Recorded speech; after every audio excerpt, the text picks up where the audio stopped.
পৃথিবী ধ্বংস হবে বা সৃষ্টি জগৎ ধ্বংস হবে, নট অনলি পৃথিবী, এই নবমণ্ডল ভূমণ্ডল সব ধ্বংস হয়ে সব শেষ হয়ে যাবে, কোনোটি আর নিজ অবস্থানে থাকবে না, এ সম্পর্কে গোটা কোরআন জুড়ে আল্লাহ তাআলা আলোকপাত করেছেন। শুরুর দিকে আল্লাহ রাব্বুল আলামিন বিধিবিধান সবকিছু বলার পরও শেষের দিকে এসে কোরআনকে আল্লাহ রাব্বুল আলামিন সমাপ্ত করেছেন বেশিরভাগ সূরাগুলোতে কিয়ামত সম্পর্কিত আলোকপাত দ্বারা, অর্থাৎ পৃথিবী তার পরিণতির দিকে যাবে সেটা দিয়ে আল্লাহ সুবহানাহু ওয়া তাআলা ইতি টেনেছেন। আমরা কদিন আগে বাংলাদেশের নোবেল বিজয়ী ডক্টর ইউনূসের একটা সাক্ষাৎকারের একটা অংশ বিশেষ, বোধহয় ডয়চে ভেলের একটা সাক্ষাৎকার, এটা আমরা দেখেছি। যদিও সাক্ষাৎকারটা পরে কোনো কারণে বা কোনো যৌক্তিক অযৌক্তিক যে কারণেই হোক আমরা দেখতে পাই না ওই পেজে, আমি শুনেছি, আপনারা অনেকে হয়তো শুনেছেন। তিনি বলছিলেন যে পৃথিবী তার গন্তব্যের দিকে, ধ্বংসের দিকে এগিয়ে যাচ্ছে, এবং তিনি অন্য পার্সপেক্টিভ থেকে বলেছেন নিশ্চয়ই, কিন্তু আল্লাহ রাব্বুল আলামিন যা বলেছেন সেটি আমাদের সবাইকে উপলব্ধি করতে হবে এবং সেই গন্তব্যে আমাদের যেতে হবে। আমরা যাচ্ছি সেদিকে। পৃথিবী যখন তার গন্তব্যের দিকে বা সৃষ্টি জগৎ যখন তার গন্তব্যের দিকে এগিয়ে যায়, তখন যত বেশি এগিয়ে যাবে ঈমান মানুষের জন্য ধরে রাখা তত কঠিন হবে। আমরা সেরকম একটা সময় পার করছি। আমাদের বাপদাদারা যারা ছিলেন তাদের ঈমানের যে অবস্থা ছিল, তাদের মধ্যে সততা যে পরিমাণে ছিল, আমাদের মধ্যে সে পরিমাণ নিশ্চয়ই নাই। আমাদের পরের জেনারেশন যারা আসবে তাদের মধ্যে ঈমান ধরে রাখাটা আরও টাফ হবে, তাদের পরে যারা আসবে তাদের জন্য আরও টাফ হবে। এভাবে সহিহ মুসলিম বর্ণিত হাদিসে নবী সাল্লাল্লাহু আলাইহি ওয়াসাল্লাম বলেছেন, লা তাকুমুস সাআহ হাত্তা ইউকাল ফিল আরদি আল্লাহ আল্লাহ, অর্থাৎ পৃথিবী ততক্ষণ পর্যন্ত ধ্বংস হবে না, মহাপ্রলয় হয়ে সৃষ্টি জগৎ ততক্ষণ পর্যন্ত শেষ হয়ে যাবে না, যতক্ষণ পর্যন্ত একজন মানুষও আল্লাহ বলার মতো থাকবে। তার মানে পৃথিবী থেকে একটা সময় ইমানদার কমতে কমতে, বিশ্বাসী মানুষ কমতে কমতে এমন একটা পর্যায়ে চলে যাবে যেটা জিরোতে চলে যাবে, কোনো বিশ্বাসী মানুষ থাকবে না। তখন এই পৃথিবী বা সৃষ্টি জগতের আর থাকার প্রয়োজন হবে না। আল্লাহ সুবহানাহু ওয়া তাআলা তখন এটাকে ধ্বংস করে পুনরুত্থান তিনি প্রতিষ্ঠা করবেন এবং বিচার দিবস তিনি প্রতিষ্ঠা করবেন। তো পৃথিবী যেহেতু তার পরিণতির দিকে আগাচ্ছে, এই সময়টাতে ঈমান ধরে রাখা অত্যন্ত টাফ এবং সহজ। মুসলমানের সন্তান হিসাবে, বাই চান্স মুসলিম হিসাবে আমরা আমাদের ঈমানের কেয়ার করা, ঈমানের পরিচর্যা করার প্রয়োজনটা আমরা অনুভব করি না। আমি আজকের এই অনুষ্ঠানের মাধ্যমে আপনাদেরকে উদাত্ত আহ্বান রাখতে চাই, আসুন আমাদের ঈমানের যত্ন করি। আমাদের ঈমানটাকে যত্ন করবার জন্য আমাকে কোরআন অধ্যয়ন করতে হবে, আমাকে কোরআন পড়তে হবে, ঈমানের পরিবেশে থাকতে হবে এবং ঈমান কি সেটা বুঝতে হবে। আপনারা আলহামদুলিল্লাহ, যেটি আমি বলছিলাম, আপনারা সবাই বাংলাদেশের ভবিষ্যৎ, আপনারা সবাই এই পৃথিবীর ভবিষ্যৎ। আপনাদের প্রত্যেকের মধ্যে যে সম্ভাবনা লুকিয়ে আছে, সেই জায়গা থেকে আপনারা যদি চেষ্টা করেন ইসলামটাকে জেনে বুঝে অনুসরণ করার, মানার, তাহলে সেক্ষেত্রে আমি দৃঢ়ভাবে বিশ্বাস করি যে আপনি ইসলামটাকে এনজয় করবেন। আমি একটি কথা থেকে অন্যদিকে গিয়েছিলাম যে এক ভদ্র মহিলা আমার কাছে এসেছেন ইসলাম গ্রহণ করবার জন্য। আমি তাকে জিজ্ঞাসা করলাম, এফিডেভিট সব কমপ্লিট করেছেন এবং আইনি সমস্ত পদক্ষেপগুলো শেষ করেছেন, বললাম যে আপনি ইসলাম কেন গ্রহণ করবেন? যারাই আমার কাছে এই টাইপের আসে আমি জিজ্ঞেস করি, কারণ আমার তো জানা আছে যে বাংলাদেশের আমাদের মানুষের প্র্যাকটিস দেখে তো তার ইসলাম গ্রহণ করার কথা না, আরও ইসলাম থেকে পালানোর কথা। কেন গ্রহণ করেছেন? তো তিনি বললেন, ইসলাম সম্পর্কে আমি বই পড়েছি, এই বই আমাকে প্রভাবিত করেছে। আবার কোনো কোনো ব্যক্তিকে আমি দেখেছি, তাদের ব্যক্তিত্ব দেখে, নিশ্চয়ই সেরকম ব্যক্তিত্ব খুবই কম, দেখে আমি প্রভাবিত হয়েছি। গোটা পৃথিবীতে আপনারা বিশেষ করে পশ্চিমা দুনিয়ার খবর রাখবেন নিশ্চয়ই, সেখানে প্রতিদিন ইসলামে আসা মানুষের সংখ্যা বেড়ে চলেছে এবং পুরুষদের চাইতে মেয়েদের মধ্যে ইসলাম গ্রহণের সংখ্যা অনেক বেশি, প্রবণতা অনেক বেশি। কেন? যেখানে নারী অধিকার নিয়ে এত কথা বলা হয়, নারীদের অধিকার দেওয়ার জন্য এত আয়োজন নেওয়া হয়, এত উদ্যোগ নেওয়া হয়, সেই সমাজে কেন, সেই সমাজের নারীরা কেন ইসলামে আসছে এবং সেখানকার মুসলমানরা কেন ইসলামে আসছে? এই বিষয়টা নিয়ে আমি একটু স্টাডি করার চেষ্টা করলাম। আমার কাছে দুটি জিনিস পরিষ্কার হয়েছে। নাম্বার এক, তারা কোরআন পড়ে। যারাই ইসলামের পথে এসেছে তাদের বেশিরভাগ মানুষ কোরআন পড়ে ইসলামে এসেছে। এবং ওমর রাদিয়াল্লাহু তাআলার কথা আপনারা জানেন, গোটা পৃথিবীর ইতিহাসে প্রবাদতুল্য শাসকদের একজন, ন্যায় বিচার প্রতিষ্ঠার ক্ষেত্রে দৃষ্টান্ত স্থাপন করা মানুষদের একজন, সে ওমর রাদিয়াল্লাহু তাআলা আনহু। তার ইসলাম গ্রহণের ইতিহাসও আপনারা জানেন। তিনি কিন্তু নবী সাল্লাল্লাহু আলাইহি সাল্লামকে হত্যা করার দায়িত্বে নিয়োজিত হয়ে সে দায়িত্ব পালন করার জন্য যাচ্ছিলেন। প্রতিমধ্যে তিনি তার বোন বগ্নিপতির কণ্ঠের তেলাওয়াত শুনেছেন। এই ঘটনা বিভিন্নভাবে বর্ণিত হয়েছে, আপনারা জানেন।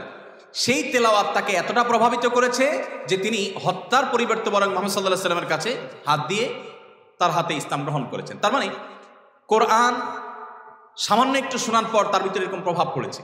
আপনাদেরকে আরেকটা গল্প শোনাতে চাই। তোফাইল ইবনে আমর আদ-দুসি একজন বড় মাপের কবি ছিলেন ইয়েমেনের। শুধু বড় মাপের নয়, আমরা জাতীয় কবি বলে, তখনকার জাতীয় কবির কালচারিভাবে ছিল না, যদি থাকতে হয়তো তিনি ইয়েমেনের জাতীয় কবি থাকতেন তখনকার। তোফাইল ইবনে আমর আদ-দুসি, দুস ওনার গোত্রের নাম। উনি যেহেতু বড় সাহিত্যিক এবং কবি ছিলেন, এবং সেই সময়ে কবি সাহিত্যিকদের অনেক কদর ছিল।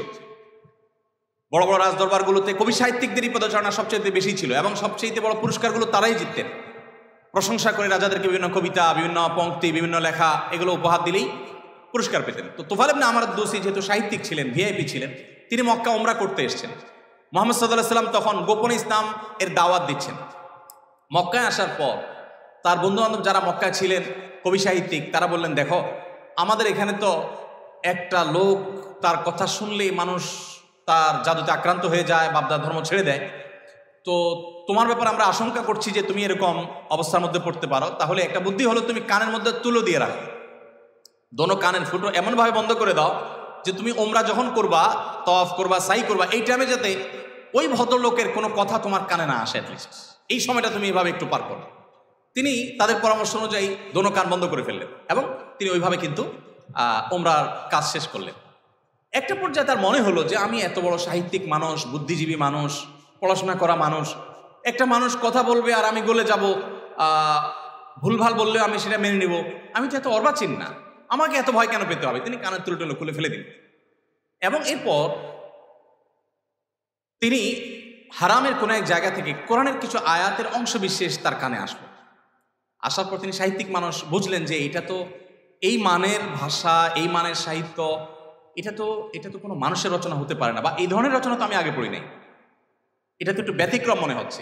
তিনি তখন মুহাম্মদ সাল্লাল্লাহু আলাইহি ওয়াসাল্লামকে অনুসরণ করতে শুরু করলেন। পেয়ে গেলেন আলী রাদিয়াল্লাহু তাআলাকে, সম্ভবত আলীরই তেলাওয়াত শুনেছেন। তখন আলী রাদিয়াল্লাহু তাআলাকে বললেন, দেখো আমাকে তার কাছে নিয়ে যাও, মুশকিল হলো আমার বন্ধু-বান্ধবরা দেখলে তো আমার জাত যাবে, বা তারা আমাকে এমন আছে টর্চারও করতে পারে, তাহলে এক কাজ করো, নিয়ে চলো। আলী রাদিয়াল্লাহু সামনে সামনে যাচ্ছেন, উনি পিছিয়ে পিছিয়ে যাচ্ছেন।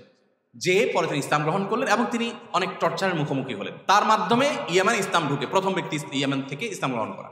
আমি আপনাকে 50টা ঘটনা শোনাতে পারবো যে মানুষগুলো ইসলাম গ্রহণ করেছেন শুধুমাত্র কোরআন স্টাডি করে, কোরআন পড়ে। আমি আপনাদেরকে আজকে আহ্বান করে যেতে চাই, বাই চান্স মুসলমান আমরা যারা আছি, আমরা একটু ইসলামটাকে বোঝার চেষ্টা করি, আমরা ইসলামটাকে একটু জানার চেষ্টা করি। আমরা অনেকে মনে করি কোরআন, হাদিস এগুলো হুজুরদের সাবজেক্ট, এগুলো শুধু ওনারা পড়বেন, আমরা শুধুমাত্র হুজুরদের মুখের দিকে তাকিয়ে থাকবো আর শুনবো। আপনি সেই ধর্মের অনুসারী, যে ধর্মের প্রথম নির্দেশ কিন্তু নামাজ পড়া নয়, যে ধর্মের প্রথম নির্দেশ কিন্তু রোজা রাখা নয়, যে ধর্মের প্রথম নির্দেশ হলো ইকরা, তুমি পড়ো। আপনি সেই ধর্মের মানুষ, যেই ধর্মে আপনাকে জ্ঞান ভিত্তিক দিন আপনাকে গ্রহণ করতে বলা হয়েছে। আল্লাহ সুবহানাহু ওয়া তাআলা কোরআনে বলেছেন, ফাআলাম আন্নাহু লা ইলাহা ইল্লা। ইমাম বুখারী রাহমাতুল্লাহ আলাইহি কোরআনের পর সবচেয়ে বড় বিশুদ্ধতম আপনার ব্যাখ্যা গ্রন্থ, সেখানে আল্লাহ রাব্বুল আলামিন যে কোরআনে আয়াতে বলেছেন, এর আলোকে ইমাম বুখারী রাহমাতুল্লাহ একটা অধ্যায় রচনা করেছেন। আপনারা জেনারেল ব্যাকগ্রাউন্ডের মানুষ, আপনাদেরকে আমি কিছু এমন তথ্য দিতে চাই যেগুলো হয়তো আপনাদের জানা নেই, এবং সেটা এই জন্য দিতে চাই যে মুসলমানদের জ্ঞান বিজ্ঞানের চর্চা কোন লেভেলে ছিল, বিজ্ঞান তো বটে, সাধারণ জ্ঞানের চর্চাও কোন লেভেলে ছিল। ইমাম বুখারী রাহমাতুল্লাহর যে বুখারী শরীফের কথা আপনারা শুনেন, এই বুখারী শরীফ, এটার যে শুধু ইয়েগুলো আছে, টাইটেলগুলো আছে, অধ্যায় এবং পরিচ্ছদের যে শিরোনামগুলো আছে, শুধু এই শিরোনামগুলোর ব্যাখ্যায় ভারতবর্ষের লেখক আছে, সারা ওয়ার্ল্ডের অন্যান্যগুলো বাদই দিলাম। শাইখুল হাদিস জাকারিয়া রাহমাতুল্লাহ আলাইহি, ভারতের সাহারানপুরের, উত্তরপ্রদেশের, তার লেখা আত-তারাজম ওয়াল আবওয়াব আছে। আপনার এই টেবিলের এই মাথা থেকে মাথা পর্যন্ত হয়ে যাবে সবগুলো ভলিউম রাখলে। এতগুলো ভলিউম ভর্তি কিসে? শুধুমাত্র সহিহ বুখারীর শুধুমাত্র যে টাইটেল বা শিরোনাম আছে তার ব্যাখ্যা। এবং এগুলো এতটা একাডেমিক এবং এতটাই আপনার ডিপ নলেজের বিষয় এবং এলমি বিষয়, একাডেমিক বিষয়, যে আপনি যদি এখানে প্রবেশ করেন তাহলে আপনি এটার ভেতরে শুধু ঢুকতেই থাকবেন এবং সামনে আগাতে থাকবেন। এটা আমাদের ঐতিহ্য। যাই হোক, তো ইমাম বুখারী রাহমাতুল্লাহ আলাইহি একটা অধ্যায়ের শিরোনাম ছিল এরকম যে তিনি লিখেছেন, বাবুল কাউলি বিল ইলমি, বাবুল ইলমি ক্বাবলাল কাউলি ওয়াল আমালি বিহি। অর্থাৎ সে অধ্যায় এখানে রচনা করা হচ্ছে, যে অধ্যায়ে প্রমাণ করা হবে ইসলাম কোনো কথা বলবার আগে, কোনো কাজ করবার আগে মানুষকে সেটা জানার নির্দেশ করে। অর্থাৎ আগে জ্ঞান অর্জন করো, তারপরে তুমি করো। ইভেন আল্লাহ সুবহানাহু ওয়া তাআলা কোরআনে বলছেন, ফাআলাম আন্নাহু লা ইলাহা ইল্লা, আল্লাহ ছাড়া আল্লাহ ছাড়া সত্যিকার ইবাদতের উপযুক্ত আর কেউ নেই, এই কথার জ্ঞান তুমি অর্জন করো। দেখুন আল্লাহ সুবহানাহু ওয়া তাআলা কিন্তু বিশ্বাসের কথাটাই বলছেন, কিন্তু জ্ঞান দিয়ে বলছেন। তার মানে তুমি জানো কেন আল্লাহ ছাড়া সত্যিকারের ইবাদতের উপযুক্ত থাকতে পারে না, কেন একাধিক স্রষ্টা থাকতে পারে না, কেন তুমি সেই জিনিসটা জানার চেষ্টা করো। কেন বলতে আমি এখানে আল্লাহ সুবহানাহু ওয়া তাআলা দর্শন জানতে নির্দেশ করেছেন তা নয়, আল্লাহ বলেছেন যে এই বিষয়ের স্বচ্ছ ধারণা এবং ইলম যেন আমাদের মধ্যে আসে। কিন্তু দুঃখজনক আমরা কোরআন পড়ি না, আর পড়লেও বুঝে পড়ি না। পৃথিবীতে সবচেয়ে বেশি পাঠ করা হয় যে গ্রন্থ সেটা কোরআন। কোরআনের চাইতে বেশি পাঠ করা হয় সর্বযুগে সর্বকালে এরকম আরেকটি গ্রন্থ পৃথিবীতে নেই যে এত বেশি পরিমাণে পাঠ করা হয়। আর দুঃখজনক সত্য এটাও যে পৃথিবীতে না বুঝে পাঠ করার ক্ষেত্রে কোরআনের চাইতে আর বিকল্প বা আরেকটা গ্রন্থ আপনি খুঁজে পাবেন না। কোরআনই একমাত্র গ্রন্থ যে আমরা মুসলমানরা সেটাকে না বুঝেই শুধুমাত্র পড়ি। হ্যাঁ, কোরআন না বুঝে পড়লেও আপনি সওয়াব পাবেন, এটা একটা কাজ হবে। না বুঝে পড়লে কি লাভ হবে আমরা অনেকে বলি। আজকাল আপনারা জানেন অনেক টেকনোলজি আবিষ্কার হয়েছে, আপনারা টেকনোলজির লোক, যে একটা সিম্পল জিনিস আমাদের সবার হাতে হাতে আছে, স্মার্টফোন।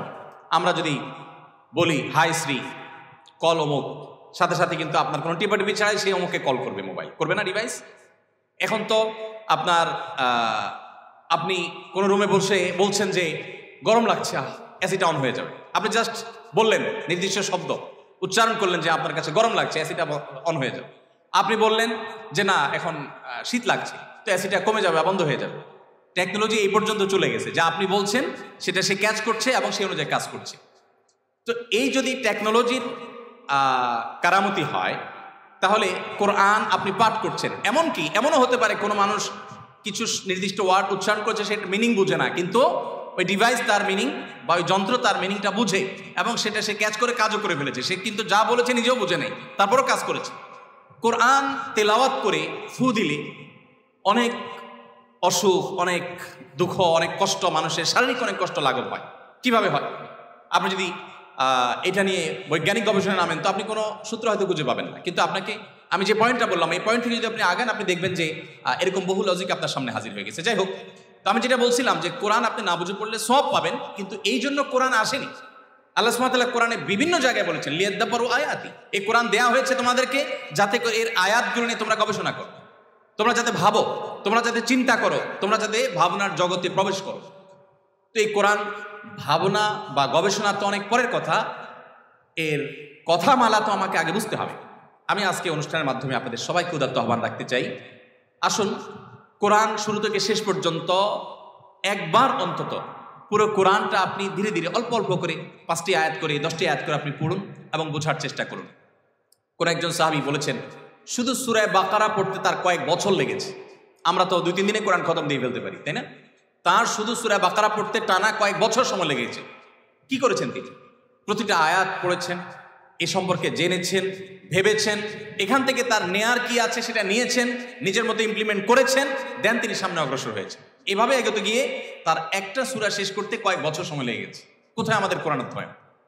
আমি আপনাদেরকে বলেছি এখনো পৃথিবীতে যারা ইসলামে আসছে, পশ্চিমা পৃথিবী বলুন, আমাদের এই অঞ্চলে বলুন, তাদের নিয়ে আমার যে সামান্য পড়াশোনা বা ঘাটাঘাটি আছে সেটার আলোকে আমি নিশ্চিত হয়েছি অনেকখানি যে তারা বেশিরভাগ মানুষ আমাদেরকে দেখে তো আসার প্রশ্নই ওঠে না, কারণ আমাদের মুসলমানদের মধ্যে এমন কিছু নেই যেটা দেখে সে ইসলামে আসবে, ম্যাক্সিমাম মুসলমানদের অবস্থা।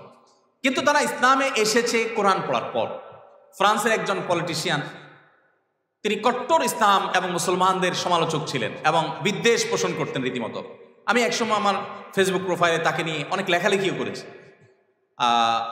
বেশ কিছুদিন আগে আমার অফিসে এক ভদ্রলোক আসেন, রিটায়ার্ড আর্মি অফিসার, আমাকে প্রসঙ্গত বললেন যে এরকম এক ভদ্রলোক ফ্রান্সে ছিলেন, এই নাম তার, তিনি ইসলাম গ্রহণ করেছেন এবং তিনি একটা বিষয়ে অ্যাডভাইস করেছেন। আমি একটু কৌতূহল হয়ে দেখলাম, আমার এর আগে জানা ছিল না, ভিডিওটা ভালো করে দেখলাম ইউটিউবে, দেখলাম যে সেই ভদ্রলোক যিনি ইসলাম এবং মুসলমানদের কট্টর সমালোচক ছিলেন, তিনি একটা সময় ইসলাম গ্রহণ করেছেন। আমি জিজ্ঞেস করলাম যে তিনি ইসলামে আসছেন কি কারণে?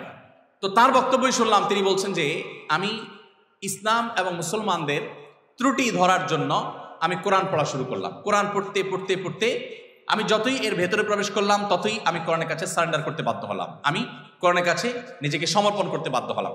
তো আলহামদুলিল্লাহ তিনি যেভাবে ইসলাম গ্রহণ করেছেন এবং আলোকিত হয়েছেন কোরআন দ্বারা, আমার বিশ্বাস আমরা যদি অ্যাজ এ মুসলিম আমরা পড়াশোনা করি মুসলিম হই, আমরা বুঝে শুনে মুসলিম হই, আমাদের ইসলাম গ্রহণটা যদি বাই চান্স না হয়ে বাই চয়েস হয়, অর্থাৎ আমরা জেনে শুনে মুসলমান হই, তাহলে সেটা আমাদেরকে অনেক বেশি উপকার দিবে।